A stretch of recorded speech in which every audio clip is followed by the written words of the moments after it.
नमस्कार। आज की इस बातचीत में स्वागत है। आज हमारे पास एक YouTube वीडियो का ट्रांसक्रिप्ट है, रुद्र रूपम शिवाय। ये भगवान शिव को समर्पित एक स्तोत्र या शायद मंत्र जैसा लगता है। तो आज हम कोशिश करेंगे ये समझने की ये जो स्तोत्र है, ये पाठ शिव जी का कैसा चित्र पेश करता है। मतलब उनके कौन से रूप, कौन सी शक्तियां यहाँ दिखती हैं। सुनने में तो ये काफी भक्तिमय और ऊर्जा से भरा हुआ लगता है। तो चलिए देखते हैं इसमें क्या खास है। शुरुआत होती है हर हर महादेव नमः शिवाय से, और नमः शिवाय तो बार बार आता है। हाँ बिल्कुल, इससे ये तो साफ है कि समर्पण भाव वो मुख्य है इसमें। जी। और एक दिलचस्प बात ये भी है कि इसमें, जैसा आपने पहले जिक्र किया था, प्रसिद्ध महामृत्युंजय मंत्र का एक हिस्सा भी है। हाँ, त्र्यंबकम यजामहे सुगंधिम पुष्टिवर्धनम। जी वही। तो यह सिर्फ मतलब कल्याण की प्रार्थना नहीं है, ये शिवजी के जीवन रक्षक और मृत्यु पर विजय पाने वाले पहलू को भी इसी टेक्स्ट के अंदर ले आता है। ये एक तरह से मंच तैयार करता है आगे के वर्णनों के लिए। बिल्कुल सही कहा। और श्रोत उनके रूप का बड़ा सजीव वर्णन करता है। एक तरफ उन्हें शुद्ध स्फटिक संकाशम कहा गया है, यानी बिल्कुल स्फटिक जैसे निर्मल साफ। हाँ, और फिर दूसरी तरफ मुक्तकेशी जटाधरम भी, मतलब खुली जटाओं वाले। जी। तपस्वी रूप। जी। साथ में त्रिशूल धरम भी हैं, नागभूषणम उल्लासम भी, सांपों से सजे हुए हैं। हाँ, उनकी शक्ति और वो जो उनका अनोखापन है वो दिखाता है। और फिर गंगाधरम, श्रीनेत्रम, चंद्रशेखरम, ये सब तो उनके जाने पहचाने रूप हैं ही। जी, जो यहाँ फिर से दोहराए गए हैं। पर यहाँ जो बात ध्यान खींचती है वो है इन सब गुणों का एक साथ होना। जैसे आपने कहा, एक तरफ वो स्फटिक सी निर्मलता है, दूसरी तरफ जटाएं और नाग, और फिर नाम भी देखिए, कालांतकम, काल का अंत करने वाला। हाँ, और नटराजम, नृत्य के स्वामी, भूतनाथम, मतलब सभी प्राणियों के स्वामी। ये उनके कितने विराट और शक्तिशाली रूप दिखाते हैं। हाँ, और जो सबसे रोचक बात मुझे लगी वो ये है कि इसी स्तोत्र में उनके बिल्कुल विपरीत गुण भी साथ साथ मिलते हैं।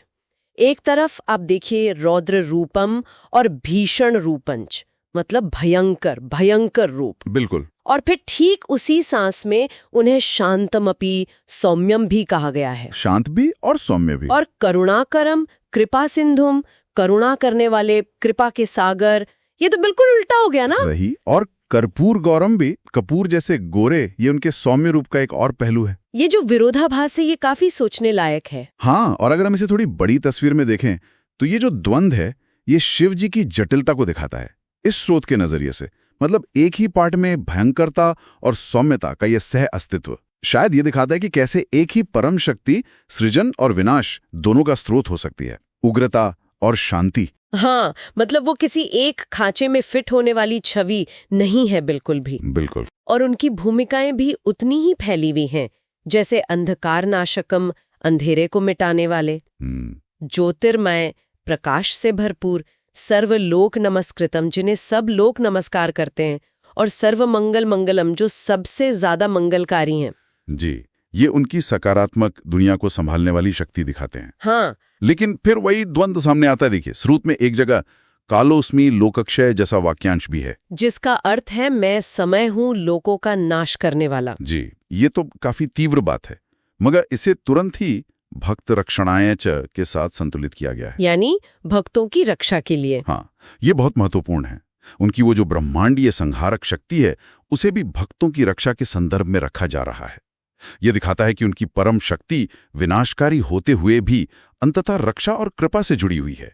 कम से कम इस पाठ के नजरिए से तो यही लगता है। अच्छा, और फिर अंत में नमः शिवाय और वृद्ध रूप शिवाय नमः की जो पुनरावृत्ति है वो पूरे पाठ को समेटते हुए वापस उसी समर्पण पर ले आती है। जी हाँ, वो शुरुआत और अंत को जोड़ देती है। तो कुल मिलाके ये स्रोत हमें क्या बता रहा है? ये पाठ शिव की एक ऐसी तस्वीर पेश करता है जो बहुत बहुस्तरीय है, जिसमें अपार शक्ति है, बड़ी बड़ी ब्रह्मांडीय भूमिकाएं हैं, भयंकर रूप है, और ठीक उसी वक्त गहरी करुणा भी है। और ये सब मुख्य रूप से उनके अलग अलग नाम और गुणों के वर्णन के जरिए ही बताया गया है। हाँ। और यहीं से एक गहरा सवाल उठता है, मुझे लगता है, स्रोत जो है वो भक्ति को इन वर्णनों और इनकी जो बार बार आवृत्ति होती है उसके माध्यम से जगाता है।